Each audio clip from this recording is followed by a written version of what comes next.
It was a serene morning in the village of Ekwi, where the sun rose slowly over the hills, casting a golden glow on the thatched roofs and dusty pathways. The village bustled with life as the roosters crowed, women pounded yam, and children laughed while running barefoot through the fields. Life in Ekwi was simple, but beneath the surface, dark secrets lingered within one family, a family whose hidden truths were about to unravel. At the heart of the village lived Kechi, a strikingly beautiful woman with sharp features and an aura that commanded attention wherever she went. She was married to Nnamdi, a hardworking and kind-hearted farmer. Together, they had a son named Chike, a young man celebrated for his intelligence and charm. The villagers often joked that Chike was the kind of man every mother dreamed of for their daughters. But Kechi had no intention of letting her son go. She adored Chike, but her love was far from ordinary. It was possessive, suffocating, and filled with jealousy. Whenever young women in the village showed interest in Chike, Kechi's sharp tongue would chase them away. "He's too good for them," she would mutter, but deep down, her jealousy was rooted in something darker, something she dared not admit, even to herself. Chike, on the other hand, yearned for freedom. He was tired of his mother's constant interference and longed to marry Amora, a kind and beautiful girl from the neighboring village. Amora was everything he had ever dreamed of, gentle, hardworking, and full of laughter. But Kechi despised Amora with a fiery passion. She accused the girl of trying to steal her son and forbade Chike from seeing her. One fateful evening, Chike finally confronted his mother. "Mama," he began, his voice trembling with frustration, "I love Amora, and I want to marry her. Why can't you be happy for me?" Kechi's eyes narrowed as she stepped closer. "You don't need her," she hissed. "You have me. Am I not enough?" Chike's heart sank. He couldn't understand why his mother was acting this way.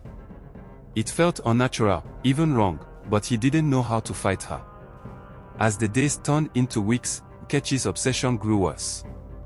She began to isolate Chike, keeping him close at all times. She cooked his favorite meals, stroked his hair, and told him stories, insisting they didn't need anyone else but each other. Chike felt trapped, but he was too ashamed to speak out. Then, one day, everything changed. Nnamdi, who had always been quiet and observant, began to notice the strange dynamic between his wife and son. He couldn't ignore the tension that filled the air whenever they were together. Determined to uncover the truth, he decided to confront Chike. Late one night, as the moon cast long shadows over the village, Nnamdi found Chike sitting alone under the iroko tree. "My son," Nnamdi began gently, "I can see the pain in your eyes. What's troubling you?"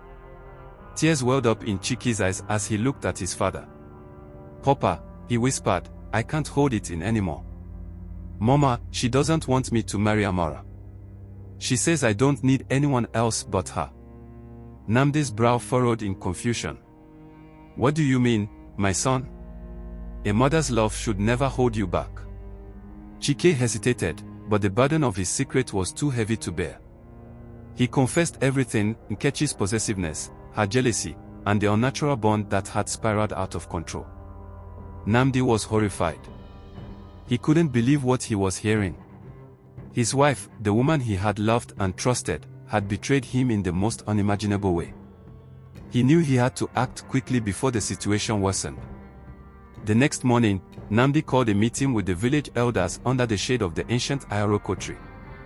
He revealed the dark secret that had been tearing his family apart. The villagers gasped in shock, their faces etched with disbelief and anger. When confronted, Kechi tried to deny everything, but the evidence was undeniable, and the elders concluded that Kechi and Chike must face the consequences of their actions. They were banished to the evil forest, a place dreaded by all for its eerie silence and haunting tales of wandering spirits. As Kechi and Chike stepped into the dense forest, the weight of their choices hung heavy in the air. They were left to live with their regret, far away from the village and the people they had wronged. Days turned into weeks, and the village of Ekwi gradually returned to its usual rhythm. However, the memory of the shocking events involving Kechi and Chike lingered in the minds of the villagers. Parents used the tale as a warning to their children, while others whispered about the chilling fate of those sent to the evil forest. Nnamdi, however, struggled to move on. The betrayal of his wife and the banishment of his only son left a deep wound in his heart. Many nights, he sat under the stars, questioning where he had gone wrong and whether Chike had truly succumbed to the darkness of his mother's influence. Meanwhile, deep within the evil forest, Kechi and Chike began to feel the full weight of their exile. The forest was terrifying, dense with shadows, strange noises, and the constant feeling of being watched.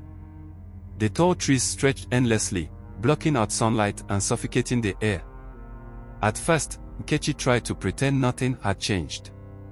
She clung to Chike, whispering, "We don't need anyone else but each other. This forest will be our home," she said with trembling confidence. "We'll build a new life here, just you and me." But Chike was no longer the boy too scared to defy his mother. The isolation and harsh reality of the forest began to open his eyes. He saw Kechi not as the protective mother he once admired but as a woman consumed by her own selfish desires. One night, as they huddled beneath a makeshift shelter of leaves and branches, Chike finally confronted her. "Mama," he said firmly, "this isn't right. What we did, what you made me do, it wasn't love. It was wrong." Kechi's eyes widened in shock. "How can you say that?" she demanded, her voice cracking. "I gave you everything. I protected you from those who wanted to take you away from me." "No, Mama," Chike replied, shaking his head. "You didn't protect me. You trapped me. You were so afraid of losing me that you destroyed everything we had." For the first time, Kechi was silent. Chike's words pierced her defenses, forcing her to face the truth she had long denied. As the days passed, the bond between mother and son began to fray. Chike distanced himself, wandering deeper into the forest in search of food and answers. During one of these wanderings, he came across a strange old man sitting by a small fire. The man, dressed in tattered robes, radiated a calm wisdom that felt out of place in the ominous forest. "Who are you?" Chike asked cautiously, keeping his distance. The old man looked up, his eyes gleaming with kindness and curiosity. "I am his," he said simply. "And you, young man, do not belong here." Chike hesitated, unsure if he could trust the stranger. But something about Isa's presence put him at ease. Slowly, he sat by the fire and began to share his story, his mother's possessiveness, their forbidden relationship, and their banishment to the forest. Is listened intently, his expression unreadable as Chike poured out his heart. When Chike finished speaking, the old man nodded thoughtfully.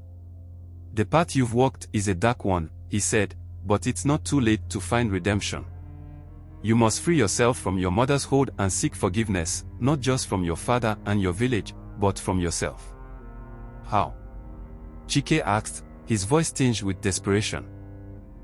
"You must leave this forest and return to Ekwe," Is replied. "Face the people you have wronged and accept whatever punishments they deem fit. Only then can you truly be free." Chike's heart raced at the thought. Returning to the village seemed impossible.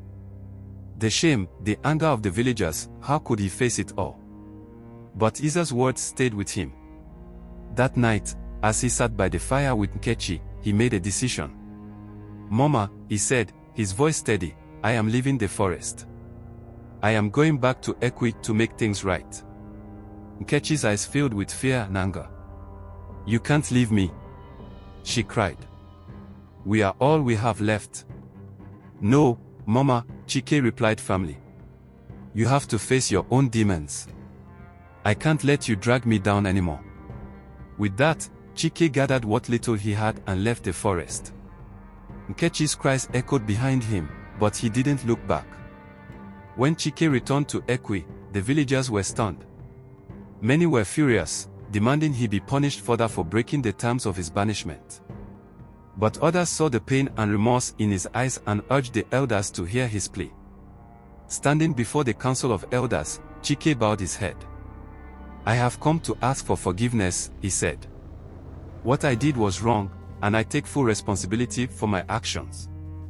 I am ready to accept whatever punishment you see fit." The elders deliberated long into the night.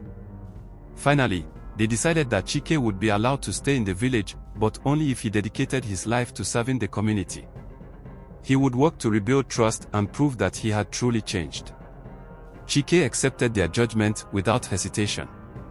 As the years passed in Ekwe, the tale of Nkechi and Chike became a story often whispered on moonlit nights around the fire. The villagers told it to their children as a warning, a reminder of how love, when twisted by selfishness and fear, could destroy even the strongest bonds. Yet for Chike, the story was not just a warning, it was a path to redemption. Chike dedicated himself fully to serving the community. He worked tirelessly in the fields, helped the elders with repairs, and mentored the younger boys in the village, sharing his story to teach them the value of making the right choices. The pain of his past never left him, but it became a source of strength, a reminder that he could rebuild his life through honesty and integrity.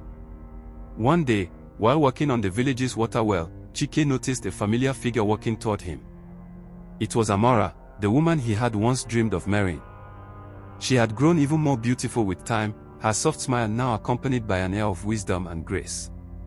Amora approached cautiously, unsure of how to address the man who had disappeared from her life under such dark circumstances. "Chike," she said softly, "it's been a long time." Chike turned, his heart racing. "Amora," he replied, his voice filled with a mixture of joy and guilt. "I never thought I would ever see you again." The two stood in silence for a moment, the weight of the past heavy between them. Finally, Amora spoke. "I have heard of all the good you have been doing for the village," she said. "They say you have changed." "I have tried," Chike said, his eyes downcast. "I have made many mistakes, Amora. I don't expect forgiveness, but I want you to know that I'm sorry for everything." Amora studied him for a moment before giving a small nod. "It takes courage to admit your wrongs and work to make things right. I see that in you, Chike. Perhaps time can heal what was broken." Her words sparked a hope in Chike that he hadn't felt in years. Though he didn't dare to dream of rekindling their relationship, her forgiveness was a gift he cherished deeply. Meanwhile, deep within the dark and sinister forest, Nkechi's life had taken a tragic turn. The forest, with its eerie silence and creeping shadows, had become her prison. She spent her days wandering aimlessly, haunted by the choices that had led her there. Her once beautiful face now bore the marks of regret and the heavy toll of isolation. One fateful night, as the moon's dim light filtered through the thick canopy of trees, Kechi stumbled upon a clearing. In the center stood the old man, the same wise figure who had once guided Chike. "What do you want from me?" Nkechi demanded, her voice rough and filled with bitterness. Is looked at her calmly, his eyes brimming with an understanding that unsettled her. "You have spent years running from the truth, Kechi. It's time to face it." "I have lost everything." Kechi spat. "My husband, my son, my home, what truth could possibly make that right?"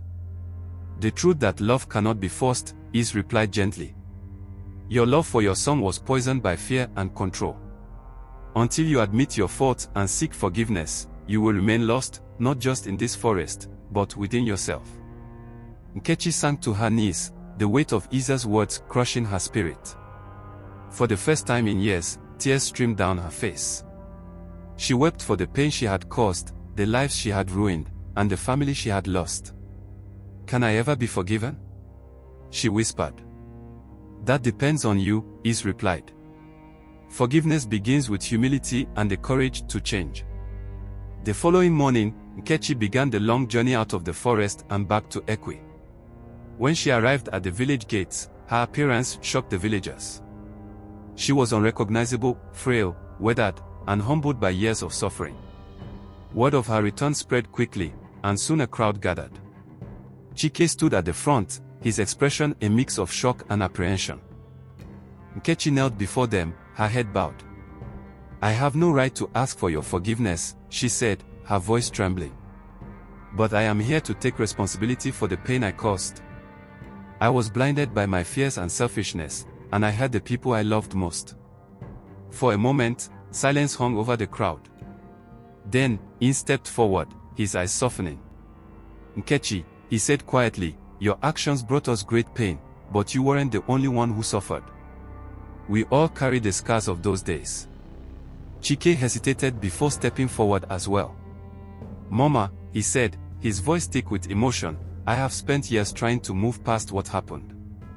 I can't forget, but I can forgive. I just hope you have learned to forgive yourself too. The villagers, moved by the emotional scene, murmured their approval. While Kechi would never reclaim her place in the family, she was allowed to stay in the village and live out her days in peace. She became a quiet, reflective figure, often seen tending to the community garden and offering advice to younger women about the dangers of letting fear and jealousy rule their hearts. As for Chike, his life slowly blossomed again. With Amora by his side, he rebuilt his relationships and eventually started a family of his own. He became a respected leader in Ekwe, known for his wisdom, humility, and unwavering dedication to the community. Please don't forget to subscribe to our YouTube channel for more stories.